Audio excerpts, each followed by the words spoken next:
Corona எப்படி இருந்து உங்களுக்கு தெரியும். இவ்வளவு பேர் இங்கே அமர்ந்திருந்தோம். கிட்டத்தட்ட ஒரு வருடம் யாரையும் பார்க்க முடியாத சூழ்நிலை. ஒரு சோதனையான நேரம். காற்றில் எளிதாக பரவக்கூடிய வைரஸ் கிருமிகள், அந்த கிருமிகளால் கொரோனா தொற்று ஏற்பட்டால் உயிருக்கே ஆபத்து ஏற்பட்டு அப்படிப்பட்ட சூழ்நிலை. அந்த காலகட்டத்தில் கூட அதிமுக ஆட்சியிலே சிறந்த நிர்வாக திறமையின் காரணமாக விலைமதிக்க முடியாத உயிரை காப்பாற்றிய அரசாங்கம் அதிமுக அரசாங்கம். இந்த கொரோனா வைரஸ் நோய் பரவல் எப்படி இருக்குதுன்னு தெரியல. அந்த நோய்வாய்ப்பட்டால் அதற்கு என்ன அறிகுறின்னு தெரியல, அதற்கு என்ன சிகிச்சை அளிக்குதுன்னு தெரியல, அதற்கு என்ன மருந்தும் கிடையாது.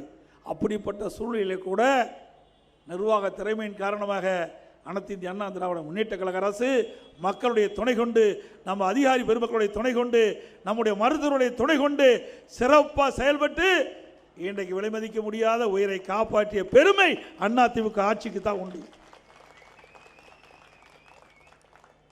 அந்த காலகட்டத்தில் கூட 32 மாவட்டத்துக்கு நான் நேரடியாக சென்றேன்.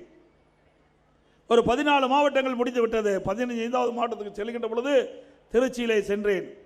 அப்பொழுது ஒருவர் பேசிக்கொண்டிருந்தார். விவசாயி, தமாக கட்சி சேர்ந்தவர், பிரம்மாண்டமான உடல் கட்டு உடையவர், 58 வயது என்று சொன்னார்கள்.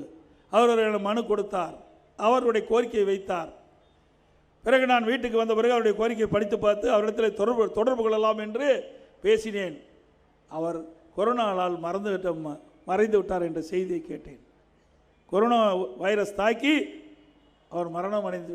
அப்பொழுதுதான் எனக்கே பயம் வந்தது. அது வரைக்கும் நான் மாஸ்கே போடல, துணிச்சலோடு போனேன்.